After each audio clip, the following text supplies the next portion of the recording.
Hey, bueno. Allora, hasta el momento, yo pienso que una persona habla italiano o habla español. No? Nada? Okay.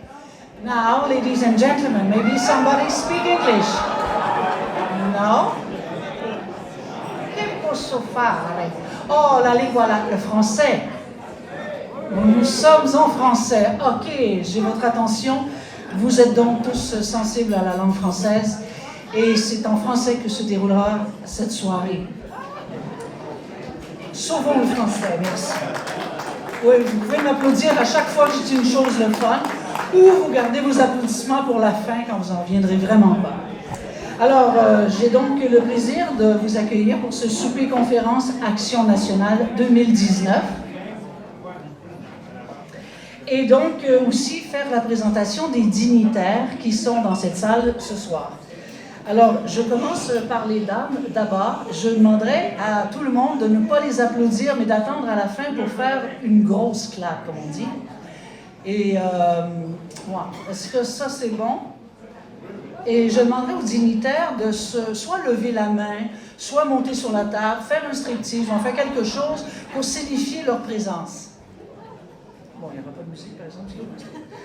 Alors, je commence avec Claudette Carbonneau. Donc, ex-présidente de la CSN et présidente maintenant pour le Oui Québec. Elle est là. Elle va monter sur la table. Donc, vous pouvez garder les applaudissements. J'en ai vu 2, 3, là, mais gardez ça. Ça va être meilleur après. Nous avons également André Ferretti, ex-présidente, voilà, pour le Rassemblement Indépendance. Bon, si vous ne pouvez pas vous en empêcher, laissez-vous aller, là, parce que sinon, ça nous frustrer, ça part mal. Martine Ouellette, que nous avons cofondatrice du MQI, Mouvement Québec Indépendant. Martine, où es-tu? Ah, elle est là. Alors, je fais remarquer qu'à date, personne n'a fait de striptease, et c'est bien. Hélène Pelletier-Baillargeon, qui a reçu le prix Rosaire Morin, l'Action nationale.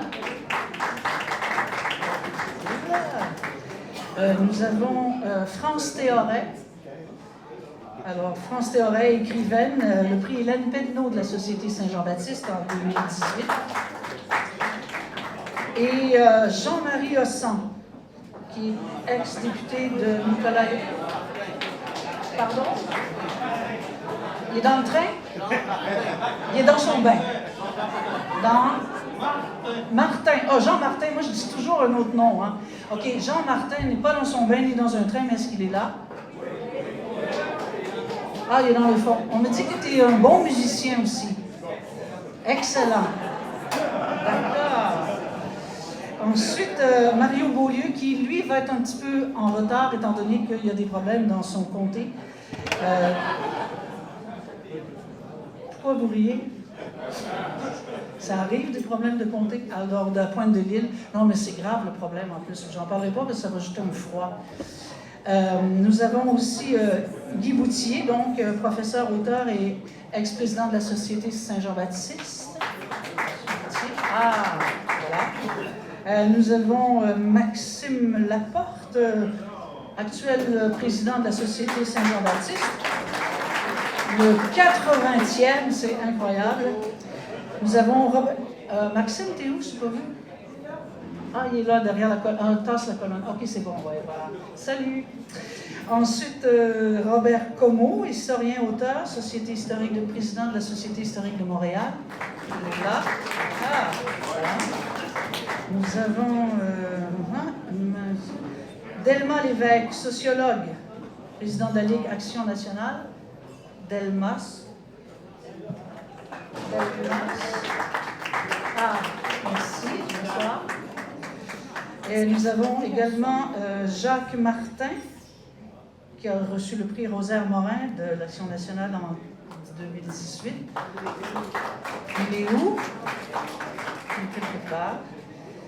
Mais j'ai pas vu Jacques. T'es où, Jacques? Ah, t'es là? Il y a 2, 3 mains. Ah, t'es peut-être bipolaire. Non, c'est pas vrai. Jacques Martin. Gilbert Paquette, ex-ministre de l'Éducation et aussi de Sciences et Technologies. Nous avons Jean-Paul Perrault, qui est président d'Impératif français, mais aussi le prix de Patriote en 2016-2017 par la Société Saint-Jean-Baptiste. Et nous avons Christian Rioux, qui a reçu le prix Olivier Asselin en 2016 de la Société Saint-Jean-Baptiste. Olivier, t'es où? Et nous avons, attends une minute, Christian, ok. Guillaume Rousseau. Guillaume Rousseau, professeur agrégé de droit, il a reçu le prix co-récipiendaire du prix Patriote en 2018-2019 par la Société Saint-Jean-Baptiste. Monsieur Guillaume Rousseau, il est quelque part, on ne sait pas. Guy Rousseau, président de la Société Saint-Jean-Baptiste de la Mauricie. Ah, voilà, bonsoir. Et nous avons Simon-Pierre Samuel Tremblay. Ah ben, lui est nouvellement élu au bloc Saint-Hyacinthe. Rigaud. Ah, Savard, j'ai dit quoi, moi? J'ai dit Simon-Pierre Savard. Ah, ça va. Et puis, en fait, on peut dire que tous ces gens ont en commun quelque chose de merveilleux, parce qu'à chacun et chacune, à leur manière, ont profondément marqué ou marqueront l'évolution du nationalisme québécois. Et à ce nom-là, je vous demanderai une fière, chaude et chaleureuse main d'applaudissement, mesdames et messieurs.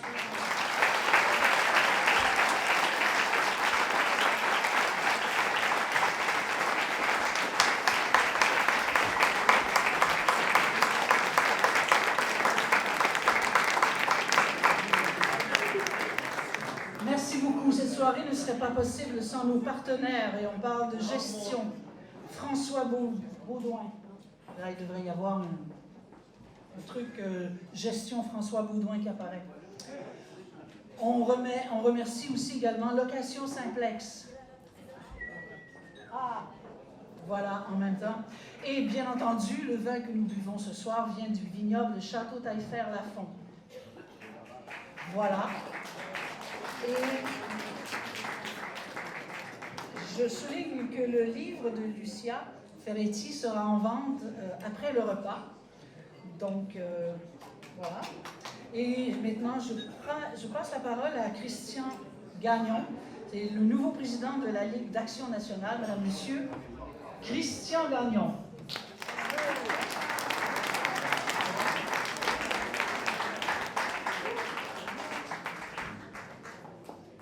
Alors, bonsoir, chers amis.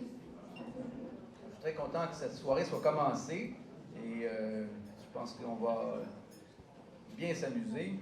Alors, je suis président de la Ligue d'Action nationale depuis seulement quelques mois, et puisque c'est la première fois que je m'adresse à vous à ce titre, et avant de passer à la remise du prix Rosaire Morin, j'aimerais d'abord vous dire quelques mots sur un homme à qui nous devons beaucoup.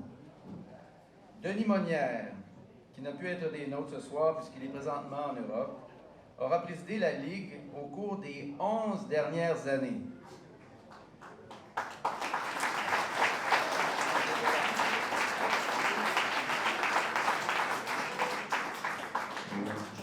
Politologue de renom ayant publié pas moins d'une 50aine d'ouvrages, indépendantiste infatigable, il est une inspiration pour tous et toutes à la Ligue et bien au-delà. Donc, en votre nom, je veux lui dire merci Denis et continuons ensemble le combat.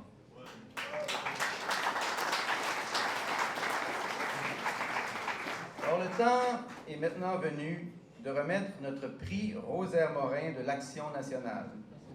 Je vous rappelle que Rosaire Morin était un ancien directeur de l'Action nationale ayant joué un très grand rôle dans l'histoire du nationalisme québécois tout au long du 20e siècle. L'objectif du prix Rosaire Morin est donc de reconnaître l'ensemble de l'œuvre d'une militante ou d'un militant indépendantiste qui, par ses écrits et son action, a contribué de façon significative au développement de la conscience nationale. Cette année, les délibérations du comité des candidatures ont été brèves.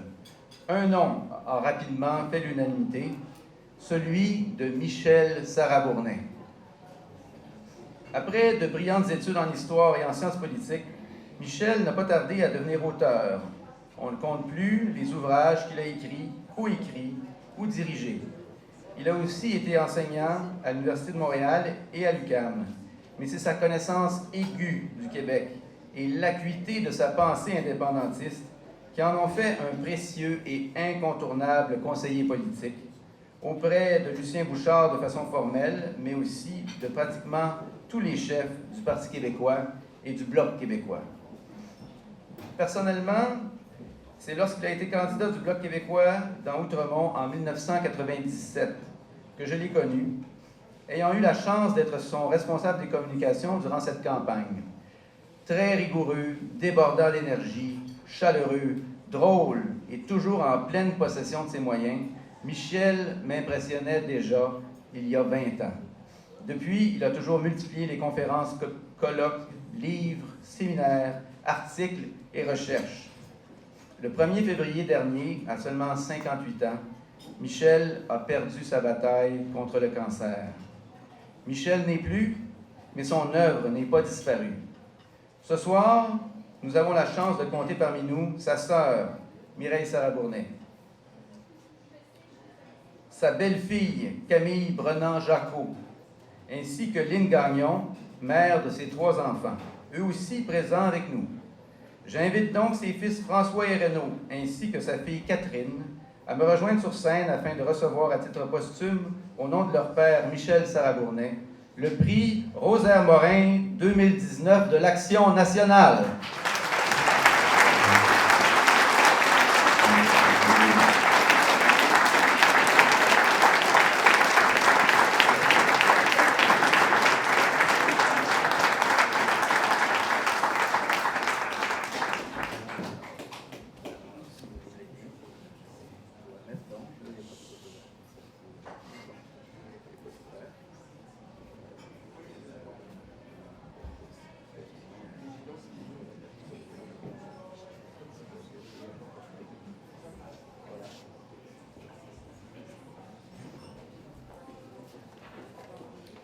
Merci Stéphane.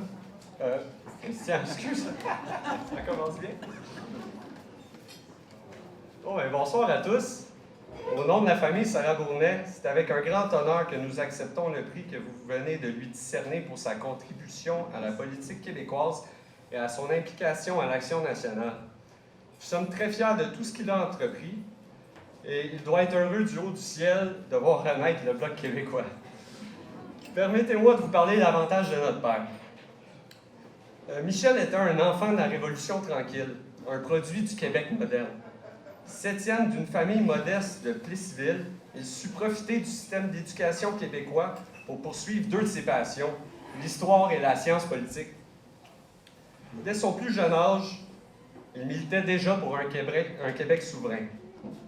Au milieu des années 70, il faisait du porte-à-porte pour le Parti québécois. À l'approche du référendum de 1995, il mit en veilleuse sa carrière d'historien pour plonger dans l'arène politique afin de se dévouer complètement à la cause souverainiste. Comme enfant, je me souviens d'un père qui m'amenait à la Chambre des communes pour travailler la fin de semaine. Nous avons fait du porte-à-porte ensemble dans Saint-Laurent-Cartierville quand il se présentait contre Stéphane Dion. Méchant suicide. J'étais en pure admiration de voir mon père discuter et débattre avec les gens pour leur expliquer l'option souverainiste. Notre père avait un amour profond du Québec et il était persuadé que nous pouvions aller plus loin en maîtrisant complètement notre destinée collective. Le résultat du référendum de 1995 fut douloureux pour tous les souverainistes.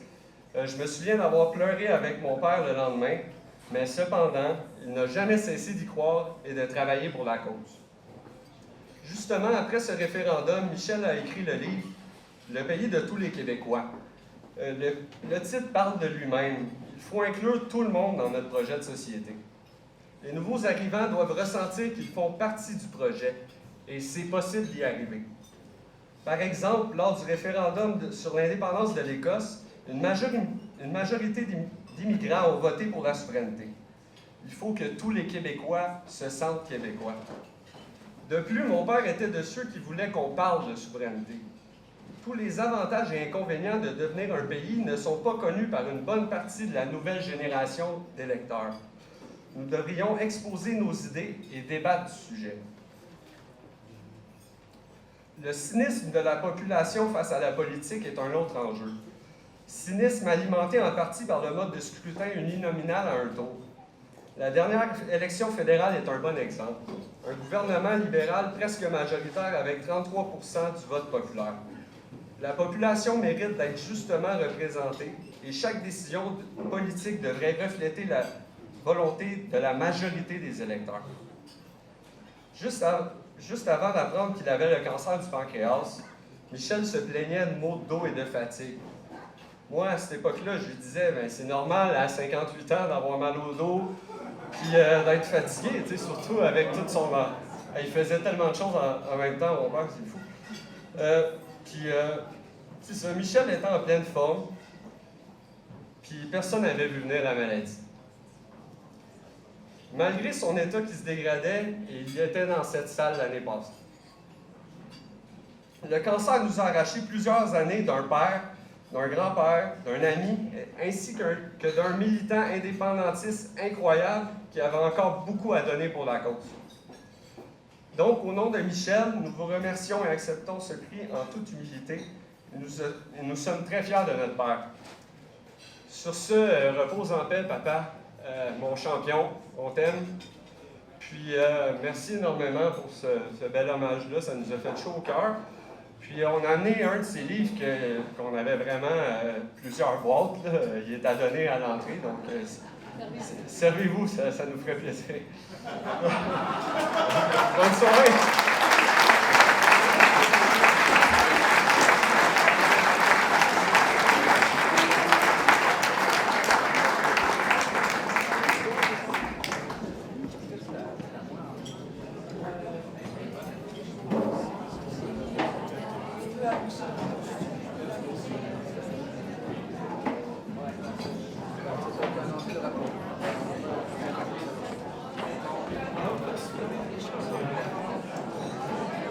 Alors, mesdames et messieurs, je vous souhaite un bon appétit. Nous allons maintenant passer en mode « Nous mangeons ». Merci beaucoup, c'était très chaleureux et touchant ce discours qui vient d'être fait. Merci beaucoup. Après le repas, vous aurez l'occasion d'entendre 3 chansons par une interprète incroyable, ainsi que son accompagnatrice. Et c'est Jean-Martin qui devait accompagner, mais il était occupé ce soir. Donc, Sophie sera l'accompagnatrice. Et après, nous aurons la conférence de André Ferrati. Merci beaucoup. À plus.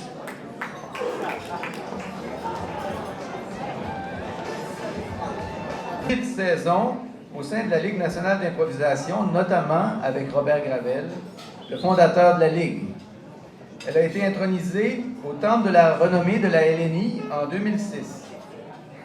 Sylvie Legault est aussi professeure de théâtre. Elle enseigne l'improvisation théâtrale depuis 1982 et donne des cours à Québec, en France, en Suisse, en Belgique et au Canada. Femme engagée et indépendantiste convaincue, elle a même été candidate du Parti québécois dans Mercier à l'élection de 2014. Sa présence ici est donc un don du ciel. Ne l'oublions pas.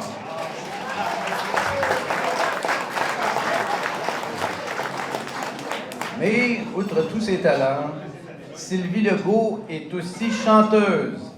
Elle aura maintenant la très grande gentillesse de nous interpréter 3 chansons parmi les plus belles du répertoire francophone. Alors, mesdames et messieurs, je vous invite à accueillir chaleureusement Madame Sylvie Legault et sa pianiste Sophie Drouin.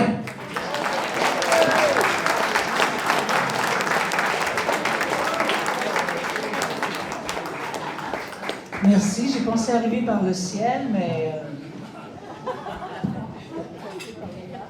je me suis gardé une petite jambe, faut croire. Alors, la première chanson, si vous savez les paroles, vous pouvez chanter avec moi. C'est une chanson. Bon, c'est beau, c'est beau. Je te vois pas alors. Oh, totalement.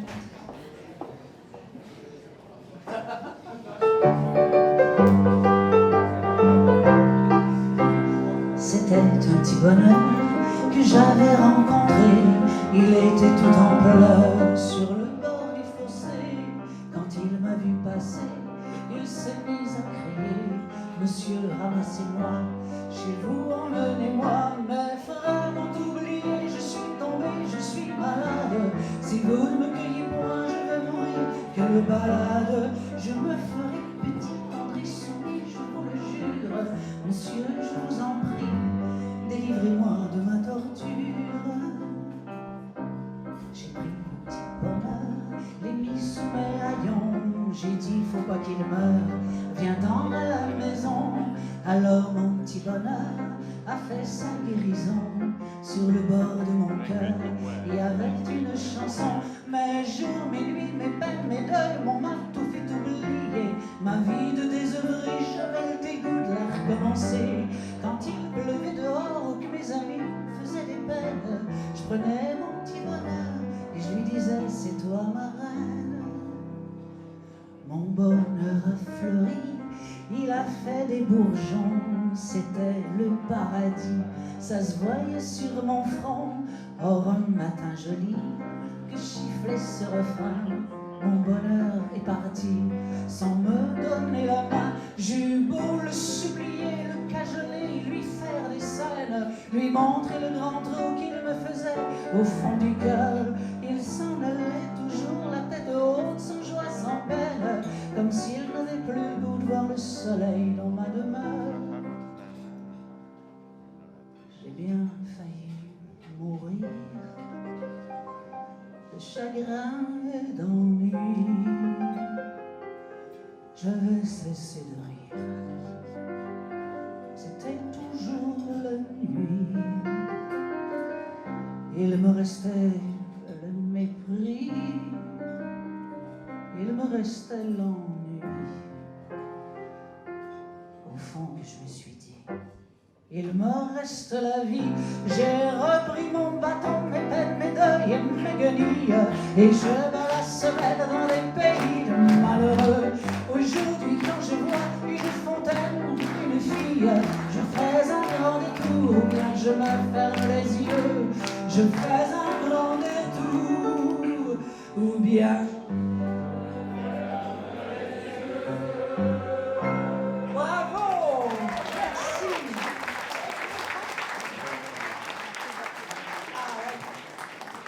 Vous avez été excellent dans le lip-sync, c'est-à-dire j'ai fait un lip-sync avec toutes vos voix aussi. Alors l'autre, c'est une chanson de... Ah oui, il faut que tu me vois. Ah oui. Une chanson de Michel Comte. Il s'est inspiré de la vie des Acadiens, des Cadiens et des Acadiens, parce que ça a l'air qu'il y a les deux. Pas ça a l'air, ça les deux. Et il a fait une très très belle chanson qui s'appelle Évangile.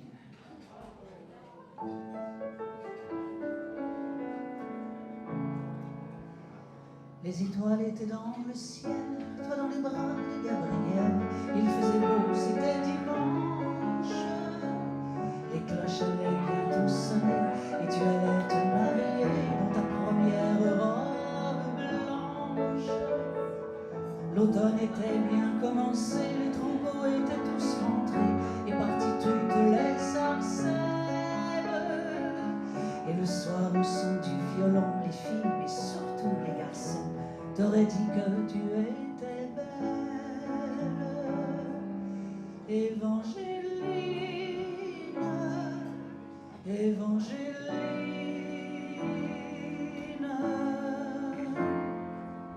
Mais les Anglais sont arrivés dans l'église et les ont enfermés, tous les hommes de ton village.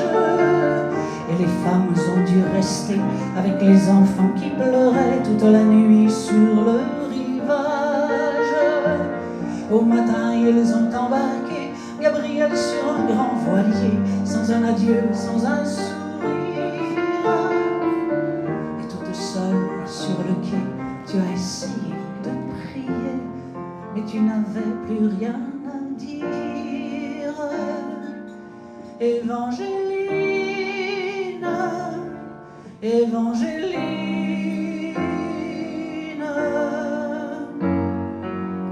Alors pendant plus de 20 ans, tu as recherché ton amant à travers toute l'Amérique. Dans les plaines et les vallons, chaque vent murmurait son nom comme la plus jolie musique.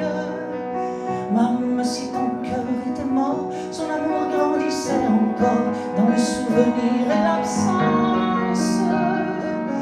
Il était toutes tes pensées, chaque jour il fleurissait dans le grand jardin du silence. Évangéline, Évangéline,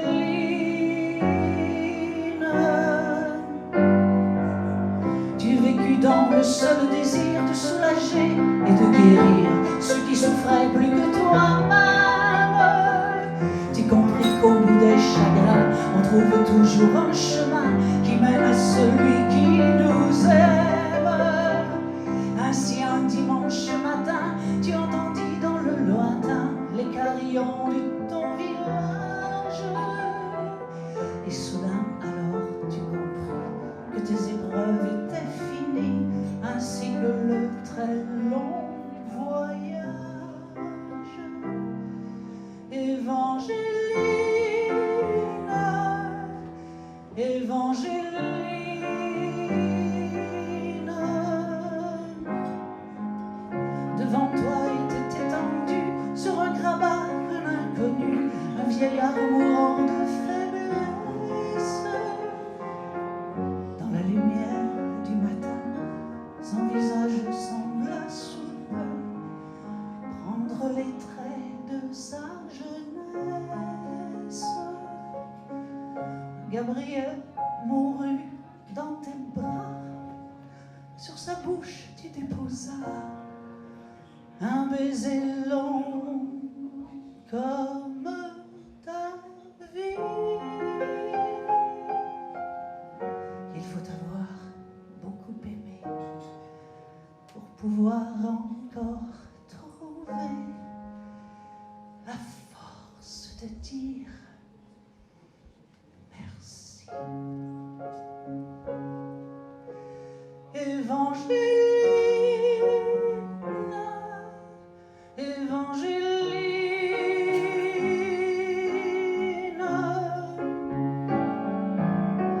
il existe encore aujourd'hui des gens qui vivent dans ton pays et qui de ton nom se souviennent, car l'océan porte ta voix de la forêt jusqu'à la plaine, de la forêt jusqu'à la plaine. Ton nom c'est plus que l'Acadie, plus que l'espoir d'une patrie. Ton nom dépasse les frontières. Ton nom c'est le nom de tous ceux qui, malgré qu'ils soient malheureux, croient en l'amour et qui espèrent. Évangéline,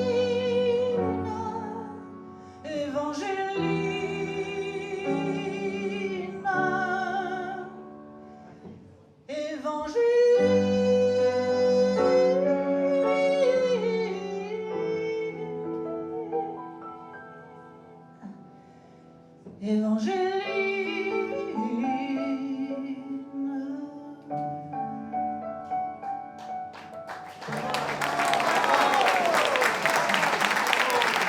merci Sophie.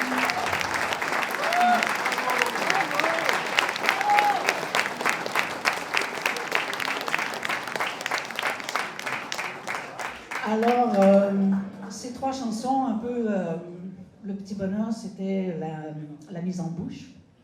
Évangéline, le plat de résistance. Et le dessert avec les yeux ouverts. Puis si jamais vous êtes capable de faire ça sur les 4, ça serait super.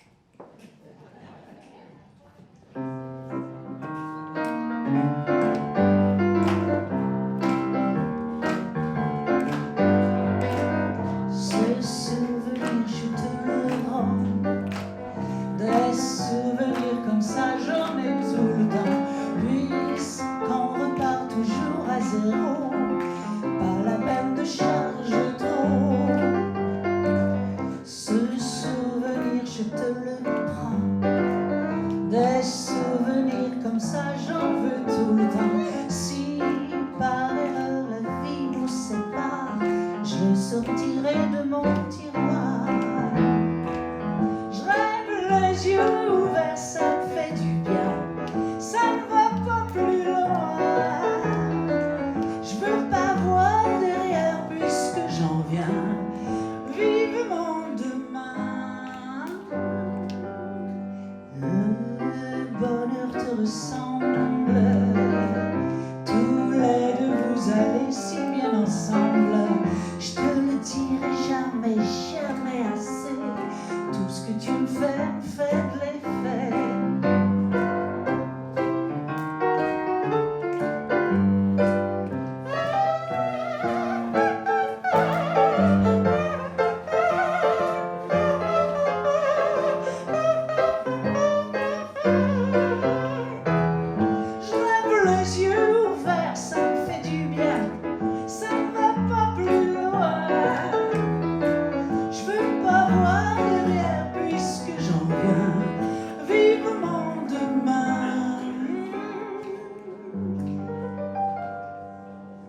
tu me manques terriblement.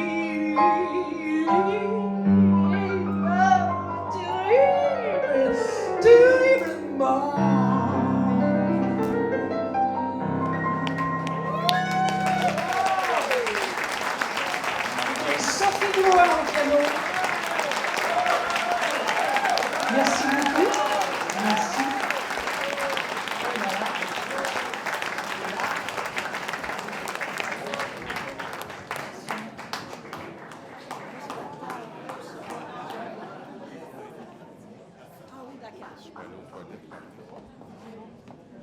Bon.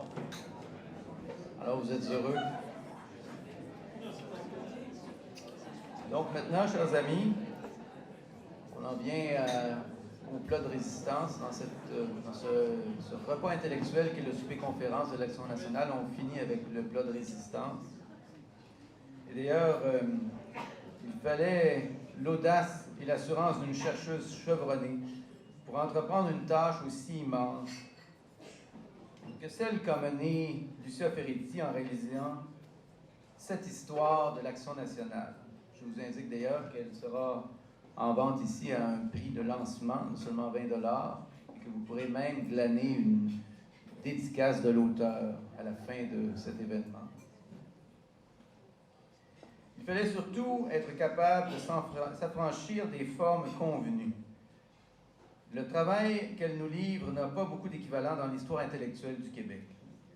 Prendre une revue et en faire un véritable sujet historique, cela n'allait pas de soi. Vous le lirez, Lucia Ferretti l'a réussi avec brio. Et cela tient d'un tour de force.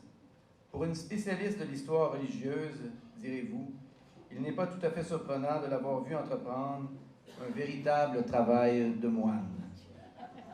Mais Lucia Ferretti n'est pas qu'une universitaire de renom, auteure de nombreux ouvrages qui luisent comme autant de pierres blanches sur son parcours intellectuel. C'est une femme de conviction. Depuis de très nombreuses années, elle collabore à la Ligue d'Action nationale, à la Revue et depuis sa fondation, elle est chef de pupitre au magazine Les Cahiers de lecture. C'est une indépendantiste déterminée, tenace et rigoureuse. Elle porte d'une vision du Québec, elle est porteuse en fait d'une vision du Québec où la fidélité à l'héritage tient une place essentielle. Lucia Ferretti sait d'où elle vient et ce qu'elle a reçu. Elle sait aussi où elle va. Et elle avance d'un pas sûr. Le chemin qu'elle suit n'est pas celui de la complaisance. Et cela se vérifie à chaque chapitre de cette histoire qu'elle a écrite en respectant les plus hauts standards de sa discipline. Son livre n'est pas une histoire de convenance. C'est vrai qu'à la Ligue d'Action nationale, nous lui avions proposé de le faire, mais jamais ne nous lui avons demandé quoi que ce soit. Elle a travaillé en toute liberté et nous devons la remercier pour l'indépendance d'esprit qu'elle a pratiquée avec un sens critique qui force l'admiration. Au nom de tous les membres de la Ligue d'Action nationale, au nom de tous ceux et celles à qui la revue doit d'exister, bref, en notre nom, à toutes et à tous, je voudrais la remercier chaleureusement.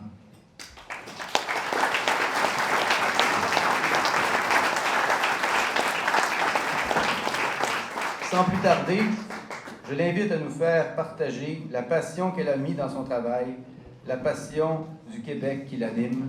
Mesdames et messieurs, Madame Lucia Ferretti.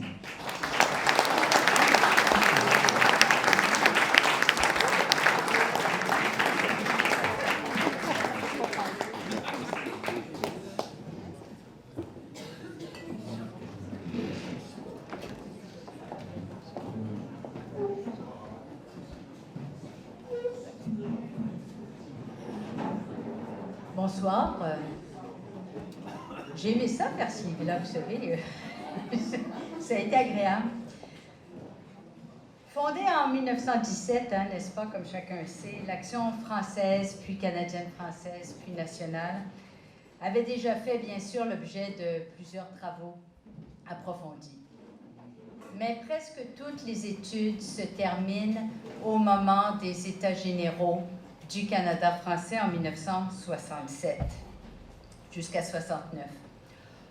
Or, dans la foulée de cet événement majeur auquel la revue a été si étroitement associée, l'Action nationale a pris parti. Et après y avoir longtemps pensé, quand même, une dizaine d'années, elle s'est dit qu'un avenir favorable pour la nation québécoise, ça passe par la conquête d'un État souverain. Et c'est ce tournant qui marque le point de départ de l'ouvrage. Autrement dit, ce n'est pas une histoire de l'Action nationale depuis 100 ans ou 102 ans maintenant, c'est vraiment les 50 dernières années. L'Action nationale, évidemment, nous la lisons tous, c'est une revue d'idées, mais qu'est-ce que c'est une revue d'idées? Évidemment, la revue s'est posé la question. Et elle y a répondu de la manière suivante: concevoir le travail de la pensée comme une véritable action, un engagement dans les luttes que mène le Québec pour exister, pour s'épanouir, pour s'émanciper. Ça veut dire être une agora qui déborde l'université pour s'ouvrir largement sur l'espace public et l'espace politique. La revue rassemble des auteurs, des lecteurs, des décideurs, des amis, nous, en somme, que parfois tout différencie évidemment, sauf l'ambition partagée de nourrir les idées et d'informer le débat, et le sentiment d'une responsabilité personnelle dans la défense de l'intérêt général du Québec et de son avenir national. Je vais illustrer cette définition que la revue a donnée de ce qu'est une revue intellectuelle par deux citations qui, je pense, expriment bien le projet intellectuel d'une part et d'autre part le projet politique de la revue. La première, elle est de François-Albert Anger en 1969. Elle définit le projet intellectuel que poursuit la revue depuis maintenant 102 ans. Il faut, écrit Anger, proposer, exposer, argumenter, convaincre. Tel est le propre de toute littérature d'action. Mais il faut aussi, pour fin de renouvellement, examiner, réfléchir, approfondir et s'interroger. La seconde citation est de Robert Laplante en 1914. Elle va direct au cœur de la cible. J'ai dit, les historiens, on est toujours un peu en retard, vous savez, hein? En 2014. Le pays du Québec n'est ni un rêve, ni une chimère. C'est un combat. D'où le titre de la conférence d'aujourd'hui, Combattre l'Action nationale et l'indépendance du Québec. Combattre pour l'indépendance, mais combattre par une action intellectuelle, une réflexion toujours à poursuivre et à renouveler. Concrètement, entre 1967 et 2017, c'est quoi l'Action nationale? C'est 67 000 pages. Des éditoriaux, des analyses, des débats, des chroniques d'actualité, des propositions concrètes, et puis des articles sur les questions internationales, des extraits d'œuvres littéraires, des recensions d'essais, et enfin le tour du Québec des arts visuels. J'ai tout lu. Vraiment, j'ai tout lu, même les publicités, les pages de garde, les noms de tous les membres de la Ligue au fur et à mesure. Puis vous avez la chance de tout lire en 300 pages seulement, incluant les notes, qu'il y a un avertissement au début du chapitre des notes en disant que ce n'est pas nécessaire de les lire. Alors donc, ça vous fait quand même une petite synthèse. Évidemment, la question s'est posée, hein, pourquoi me taper 67 000 pages de l'Action nationale? C'est quoi ma motivation pour écrire cette histoire? C'est quoi mon propre projet à travers tout ça? J'ai accepté la demande de Denis Monnière, de Robert, mais il fallait quand même s'y atteler. Alors, je pense que ma motivation, elle était double. D'une part, j'ai voulu comprendre comment une revue d'idées se rend jusqu'à 100 ans et plus. C'est pourquoi, d'un chapitre à l'autre, il y a toujours une section qui s'attache précisément à répondre à cette question-là. D'autre part, j'ai voulu profiter du fait que la revue est le lieu quand même le plus central où s'exprime la réflexion et l'action indépendantiste depuis 50 ans pour livrer la quintessence de cette réflexion et de cette action. J'ai voulu en quelque sorte présenter la revue elle-même et ses auteurs, leur manière de penser la question nationale, ce qu'ils ont fait concrètement pour la résoudre et comment ils ont dessiné les contours du pays à venir. Cela dit, un livre, c'est toujours une construction vraiment personnelle. Il y a une cohérence en soi dans la revue, c'est certain, mais dans l'effort pour dégager cette cohérence et pour la mettre en évidence d'une manière pédagogique, on pourrait dire, il y a aussi bien sûr une part de création. Comment arrive-t-on à devenir une revue centenaire? Comment arrive-t-on à devenir la plus ancienne revue d'idées québécoise et une des plus anciennes de la francophonie mondiale? Ça, je vous l'ai dit, c'est la première question à laquelle j'ai voulu répondre. Pour répondre, pour chacune des périodes qui scandent ce demi-siècle, j'ai voulu comprendre la revue en rapport avec son triple environnement. Celui des périodiques d'idées, celui des réseaux dans lesquels elle est inscrite, et bien sûr l'actualité qui la nourrit. Le paysage des revues d'abord. De Relations Cité libre et québécoise debout jusqu'à Nouveaux projets et Nouveaux cahiers du socialisme, le rappel même rapide des positions d'une cinquantaine de titres qui passent ou restent en 5 décennies, de leur champ d'intérêt et de leurs défis, permet de mieux faire entendre la voix propre de l'Action nationale. C'est la seule revue qui, durant ces 50 années et plus, met systématiquement la question nationale au cœur de sa raison d'être. C'est intéressant de voir, par exemple, comment dans la seconde moitié des années 1960 meurent l'une après l'autre les revues qui sont plus de gauche, par exemple Parti pris, les revues qui sont plus de droite, par exemple La Nation, et comment l'Action nationale se trouve alors à fédérer les auteurs qui pensent la question nationale. Ou de constater, d'ailleurs avec une certaine surprise, que des revues qui étaient pourtant si enracinées dans l'ère du temps des années 1970, je pense à Maintenant, je pense aussi à Mainmise, je pense à La Vie en rose, qui sont des revues emblématiques, ben, elles sont quand même disparues très rapidement. C'est un peu difficile de voir qu'au sortir du référendum de 1980, un périodique comme Vice Versa refuse systématiquement tout projet de co-construction par convergence culturelle d'une culture québécoise qui intégrerait les apports de l'immigration. C'est aussi difficile de lire dans Cité libre cette pièce d'anthologie qu'est le texte de Stéphane Dion contre le projet indépendantiste de 1995. En gros, Dion dit que l'indépendance apporterait au Québec francophone un bien recherché, c'est-à-dire un statut majoritaire dans un nouveau pays. Ce projet doit donc être vivement combattu, en utilisant, s'il le faut, les Premières Nations pour exhiber la menace de la partition du territoire de ce nouveau pays. Par ailleurs, comme toute ouverture de la Constitution pour conférer de nouveaux pouvoirs au Québec sera toujours refusée par le Canada anglais, Dion dit « ça ne sert à rien de promettre quoi que ce soit. Le Québec doit s'écraser, point final. » C'est ce qu'il dit. Et puis c'est instructif d'apprendre que plusieurs revues comme VO, pourtant très anciennes et très lues, meurent au début des années 2000 quand cesse le soutien qu'elles recevaient du fédéral, et qu'aujourd'hui encore, des périodiques comme Relations ou À bâbord, qui font leur l'idéologie du pluralisme culturel, ont absolument besoin du Fonds du Canada pour les périodiques pour survivre.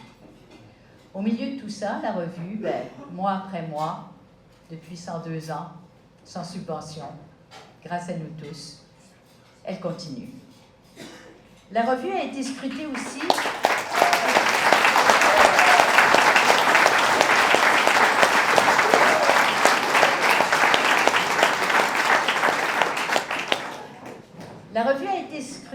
dans ses conditions matérielles d'existence. Son parti pris indépendantiste lui aliène peu à peu le plus grand nombre de ses annonceurs. Pour assurer à la fois sa pérennité et sa liberté éditoriale, la Fondation Esdras Mainville est mise sur pied par la Ligue d'Action nationale en 1969. Indispensable, la Point, qu'en retire la revue, ne la délivre néanmoins jamais des préoccupations d'argent. L'Action nationale est puissante quand l'idée d'indépendance est vigoureuse, elle est plus faible quand la nation est abattue. Des enquêtes ciblées dans une multitude de sources complémentaires à portée de quelques clics ont révélé qui sont ses collaborateurs et leur milieu. S'en dégage, comme je disais, un portrait des réseaux dans lesquels la revue est insérée au fil du temps. Ici, pour ne donner qu'un seul exemple, on ne peut pas passer sous silence la stratégie de Rosaire Morin dans les 7 années qui ont précédé le référendum de 1995.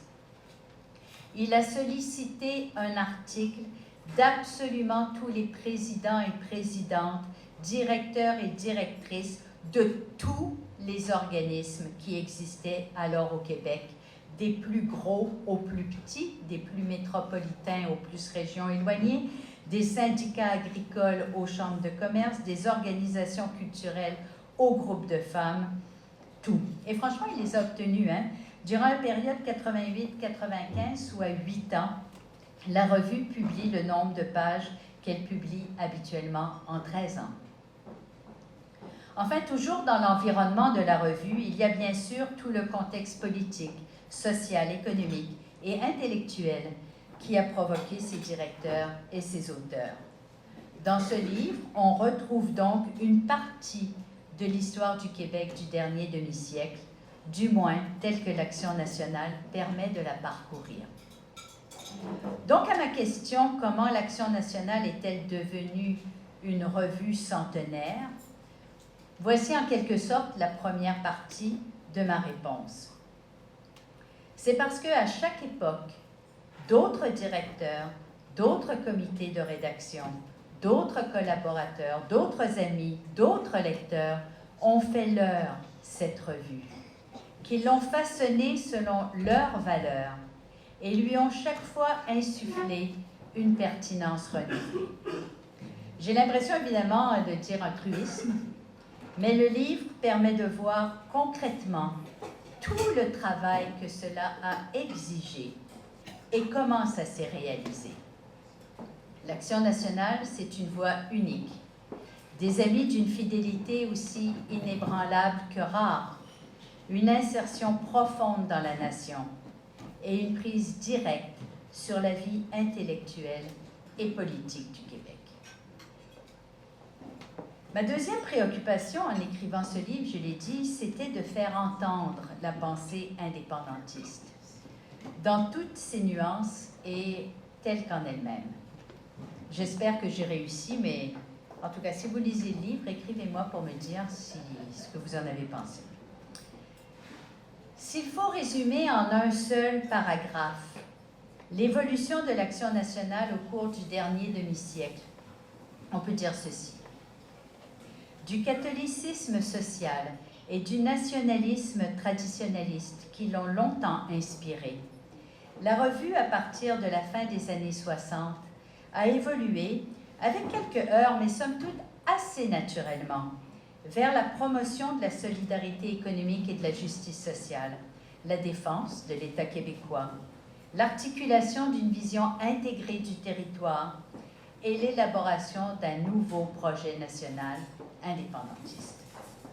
Depuis une vingtaine d'années par ailleurs, l'Action nationale, comme vous le savez, porte une grande attention aux enjeux énergétiques et aux enjeux de cohésion sociale qui sont au cœur de la redéfinition en cours de l'Action nationale.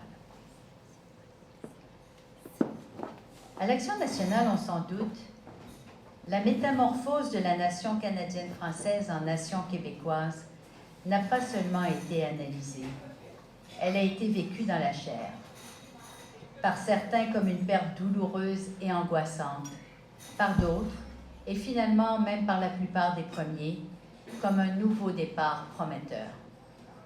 Tous les résidents du Québec sont conviés à construire ensemble la nation. Une nation de langue française à laquelle s'intègrent les nouveaux venus, qui reconnaît l'existence d'une minorité nationale d'origine canadienne-anglaise dont elle garantit les droits et qui veut tisser de nouvelles relations de nation à nation avec les peuples autochtones. Un tel projet est imaginé, promu, défendu sans relâche depuis la fin des années 60. La revue n'a eu de cesse de vouloir persuader la nation québécoise, contestée trop souvent jusque dans son existence, de sa légitimité d'être et d'être à sa façon. Qu'est-ce que la démocratie? Comment en encourager les diverses formes et comment la protéger? Quelles alternatives au capitalisme débridé, au credo économique libéral puis néolibéral? Comment assurer que les Québécois soient propriétaires d'une plus grande part de leur économie? Comment faire pour que l'économie tourne au bénéfice de la prospérité générale? Pourquoi est-il essentiel que le Québec puisse au moins exercer pleinement et sans concurrence l'ensemble des pouvoirs exclusifs qui lui sont dévolus dans la Constitution canadienne? Comment persuader la nation québécoise qu'elle a le droit vraiment d'être ce qu'elle est? Comment défendre le projet indépendantiste? Toutes ces questions, c'est ce qui fait le combat de la revue depuis 50 ans. Je tiens à dire que j'ai procédé à l'inverse de la plupart des histoires de revues que j'ai consultées avant d'écrire celle-ci. Je n'ai pas fait d'analyse quantitative, vraiment pas. Alors que je ne suis pas bonne en chiffres de toute façon. Parfois, j'ai indiqué que la langue prend tel poids à telle période, mais c'est à peu près tout. Au contraire, j'ai réellement mis l'accent sur le développement des idées. L'Action nationale, d'ailleurs, n'est pas une revue culturelle, elle ne s'est jamais prise pour telle non plus, mais rares sont les périodes après 1967 au cours desquelles l'histoire ou le patrimoine, la littérature ou les arts, et surtout les recensions d'essais n'y ont pas occupé une bonne place. La revue s'est de longue date reconnu la mission d'aider les Québécois à ne pas se perdre eux-mêmes de vue et celle de diffuser la variété de leur manière d'être et de se représenter le monde. Elle s'en est donné de nouveaux moyens par la création des cahiers de lecture en 2007 et depuis 2000 en transformant ses pages couverture en galerie d'art. Depuis la création du Parti québécois, la revue entretient une relation tendue avec cette formation politique. Tous ses directeurs n'en ont pas été éloignés au même degré, mais tous en ont été critiques. Leur reproche essentiel, c'est la tiédeur de ce parti devant sa responsabilité historique de conduire la nation québécoise à son indépendance politique. La lecture de l'Action nationale ne manque pas d'ailleurs de laisser songeur sur les limites des stratégies déployées après 1995 par les forces indépendantistes. Il convient d'ailleurs de dire que l'Action nationale a ouvert ses pages à tous les courants indépendantistes qui ont voulu s'y exprimer.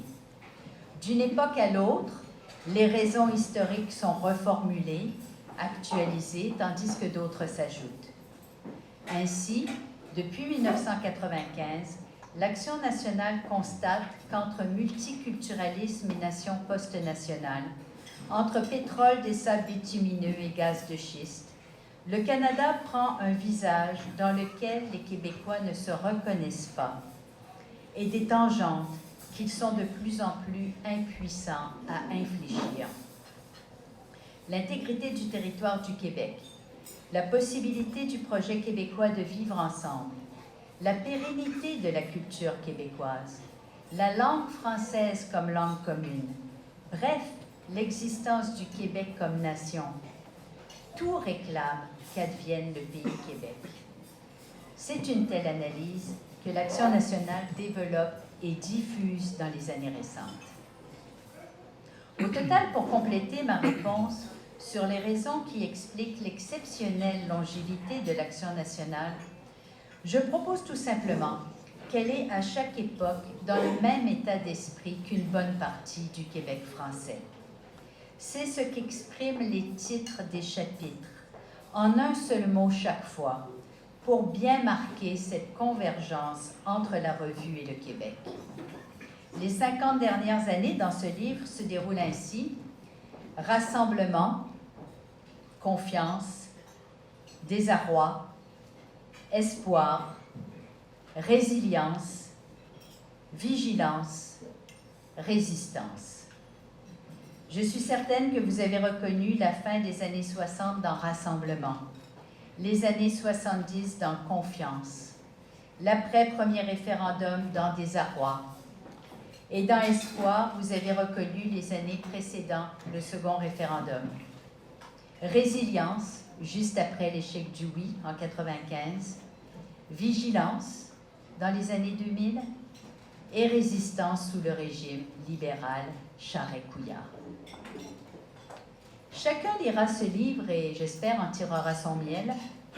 Si vous me permettez, j'aimerais partager avec vous un peu de ce que moi j'en ai tiré, ce que j'espère en retenir à long terme quand j'aurai tout oublié, on va dire.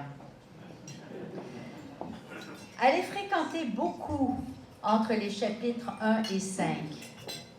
J'ai développé une immense gratitude. Vraiment une grande gratitude pour François-Albert Anger, le jésuite Jean Genet et pour Rosaire Morin.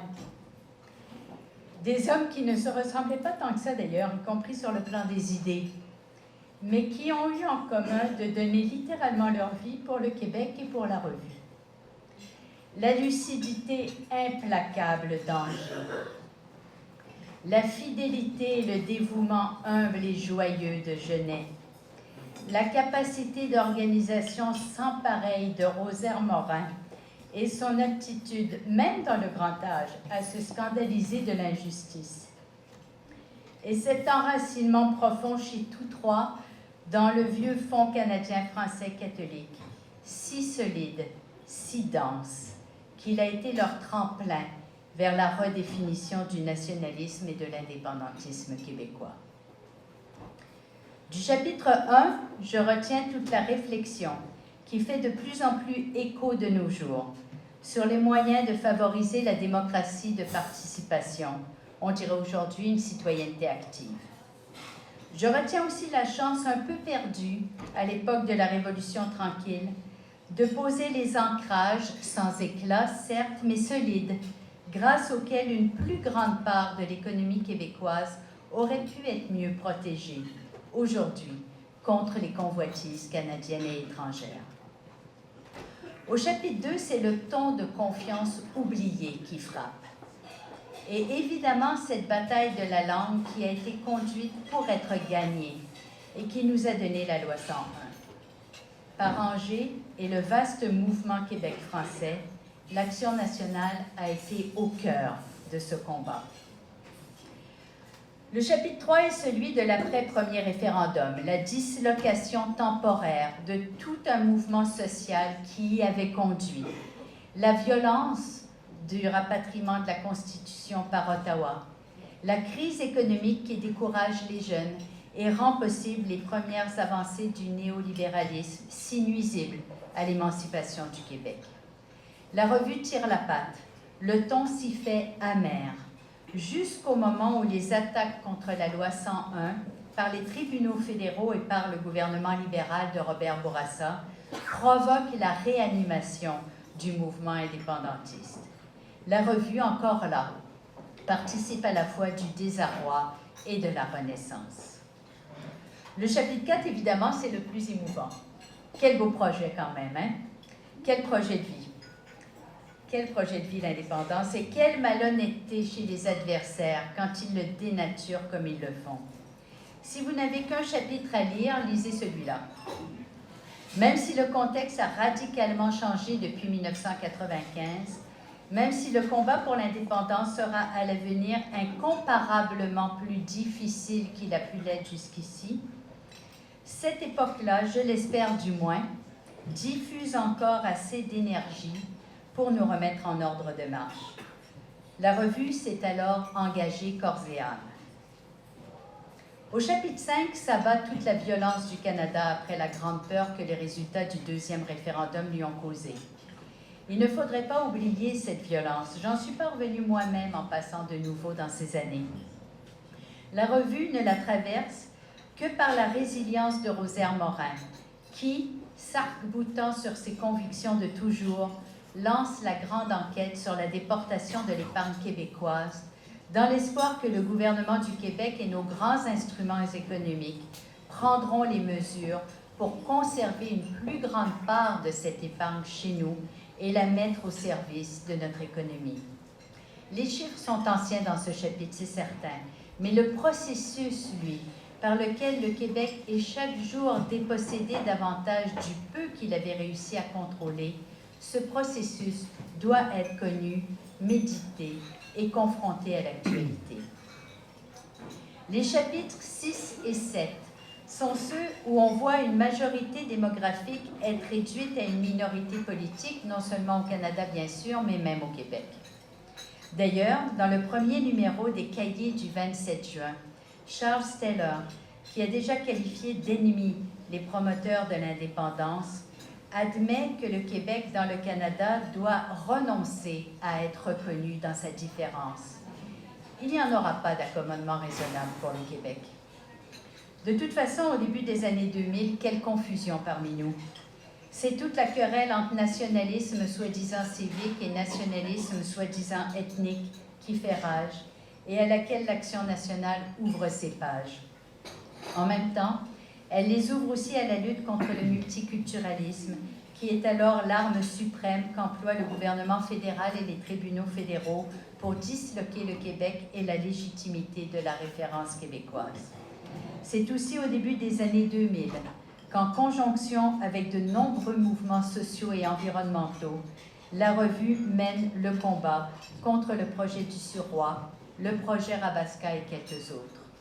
Et c'est en ces années que Robert Laplante y lance en vain, à l'intention du Parti québécois encore au pouvoir, une invitation à revoir le cadre stratégique, à poser enfin les gestes de rupture et à préparer concrètement les instruments législatifs et administratifs qui rendront la souveraineté possible. Alors qu'en plein dévoilement du scandale des commandites, l'appui à l'indépendance dépasse à certains moments les résultats du référendum de 1995. Du chapitre 7, enfin, il faut retenir la lutte perdue contre une définition élargie de la communauté anglophone du Québec, la dénationalisation de la bourgeoisie québécoise, le pourrissement de la question des signes religieux, la régression de l'État québécois, les tentatives de viol du territoire par les entreprises gazières et pétrolières canadiennes, mais aussi la mobilisation très réconfortante des Québécois contre ces compagnies. Tout n'est pas perdu, bien sûr, mais tout est à reprendre. En janvier-février 2017 est paru le numéro du centenaire. Dérogeant pour la première fois au format caractéristique des 1000 numéros qui l'ont précédé, des 1000 numéros qui l'ont précédé, celui du centenaire, beaucoup plus grand, revient en 16 articles très forts sur les lignes principales de l'histoire de la revue et de la Ligue, sur le souffle qu'ont donné Lionel Groulx, puis Angers justement, à l'une comme à l'autre, la Ligue et la revue. Un élan qui a continué à les porter bien après leur temps à tous les deux. Le numéro revient aussi sur plusieurs des thèmes majeurs dont s'est préoccupée la revue au cours du siècle et que nous venons d'évoquer. Éducation, coopération, ressources naturelles et économie, rôle de l'État, nationalisme, constitution, indépendance, immigration, langue. Peu de temps avant la parution du premier numéro en janvier 1917, le Conseil privé de Londres, appelé Éric Poirier, avait confirmé le pouvoir de l'Ontario d'interdire, par le règlement 17, l'enseignement en français dans les écoles de cette province.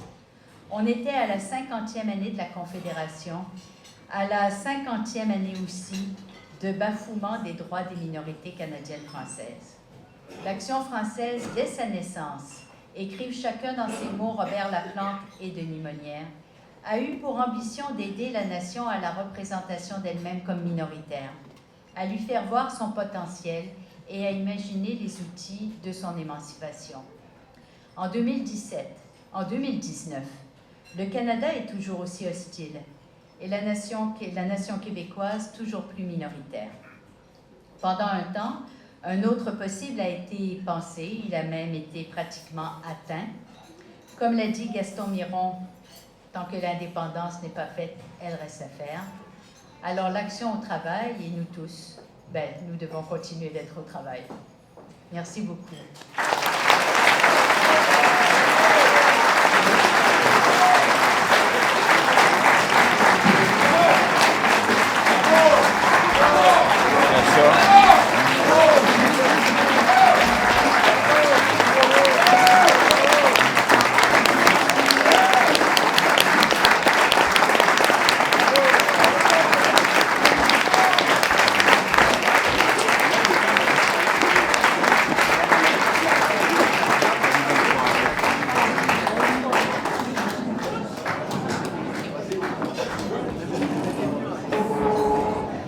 Merci à Lucia Ferretti.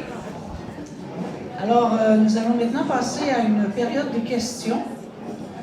Je réinvite Lucia sur scène. Est-ce que tu peux t'asseoir?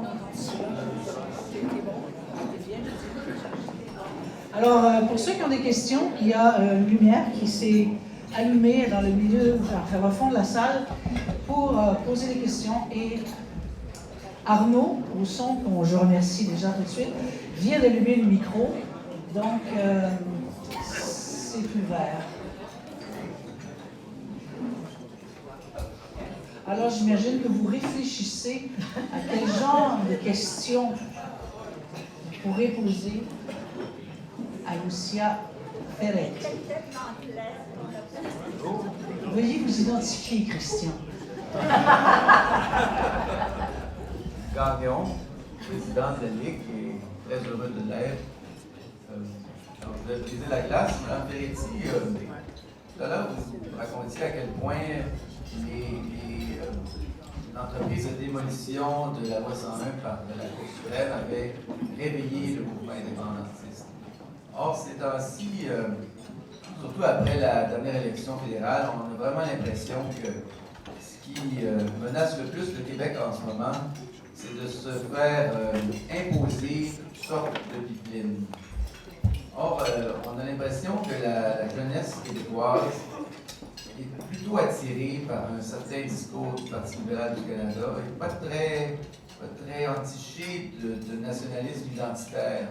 Alors, là, je vais demander à une historienne de faire de la futurologie, mais pensez-vous que ce combat contre les pipelines et, autrement dit, pour la préservation de la faune, de la flore, de l'eau potable du Québec, peut réveiller le mouvement indépendantiste?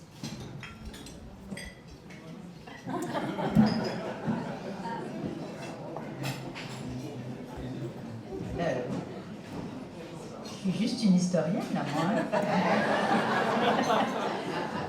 Moi, ce que je pense, c'est franchement, depuis quelques années, on a quand même, je ne sais pas si ça va réveiller le mouvement indépendantiste, ça, bon, j'ai pas de boule de cristal, mais par contre, on voit quand même que, pas seulement la jeunesse, un peu tout le monde au Québec accepte vraiment mal cette idée de pipeline, accepte vraiment mal ces projets.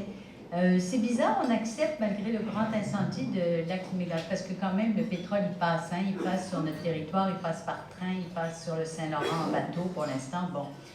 Mais les pipelines, c'est vrai, il y a comme une cristallisation, on pourrait dire, de l'opposition, peut-être parce que ça a l'air vraiment qu'on nous passe sur le corps à ce moment-là.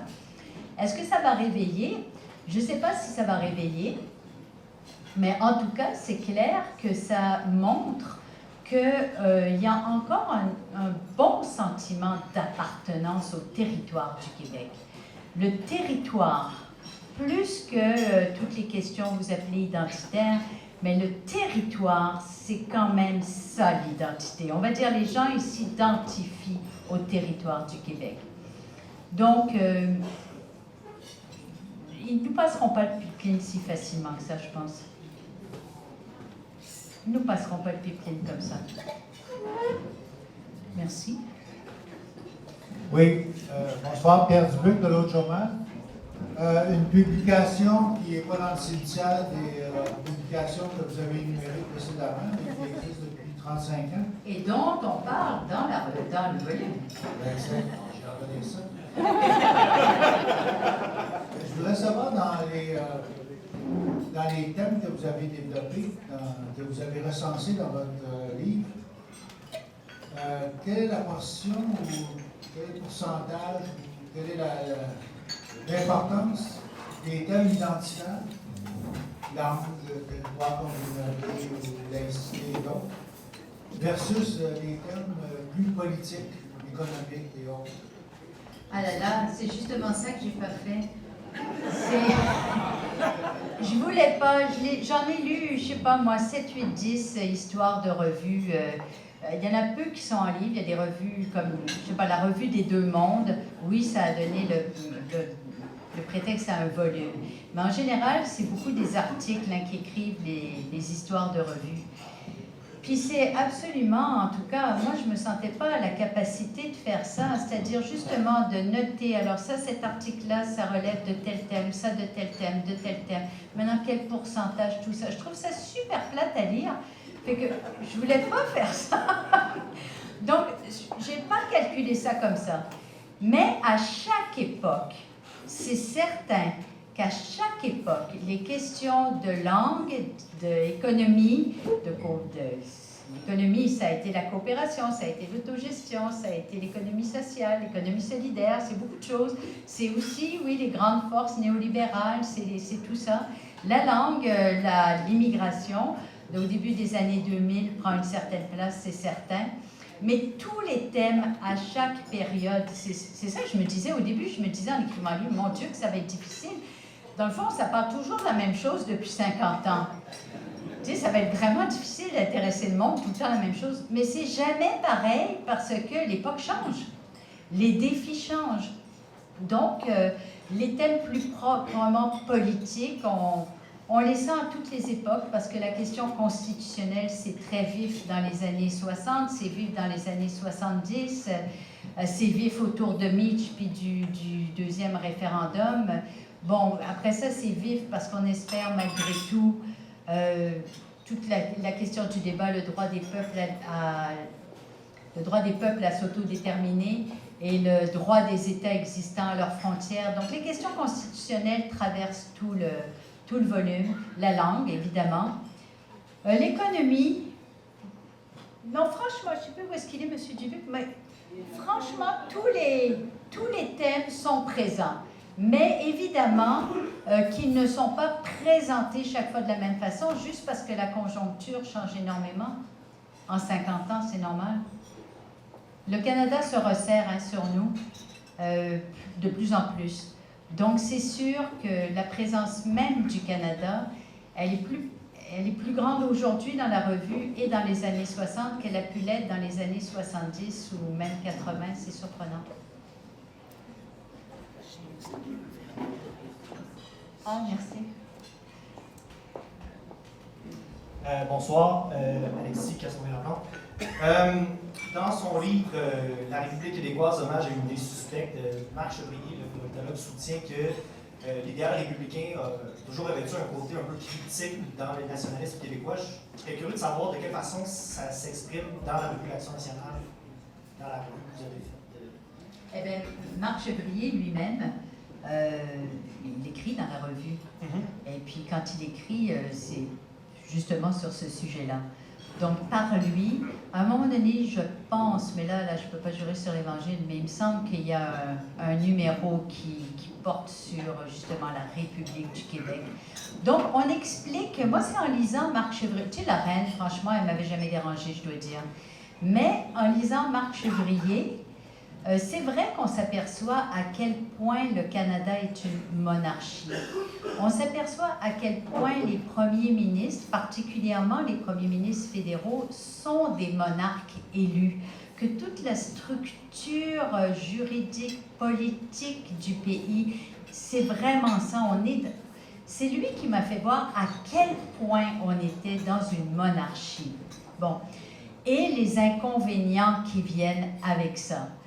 Donc, c'est lui qui porte beaucoup cette question-là dans la revue. Il l'explique très bien, hein, que si on prend la peine... D'ailleurs, ça, c'est quelque chose qui est à l'avantage et à l'honneur de tout. D'ailleurs, je pense qu'il y en a plusieurs ici, tous ceux qui ont écrit dans la revue, c'est la capacité de toujours...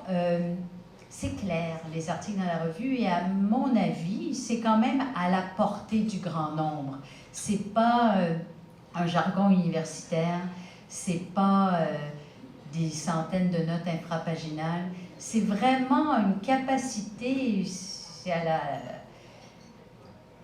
c'est vraiment à l'avantage de la revue d'avoir des gens qui sont capables de décortiquer des idées quand même aussi complexes dans une langue somme toute accessible. Évidemment avec un certain effort, mais accessible. Et Marc Chevrier est un de ceux-là.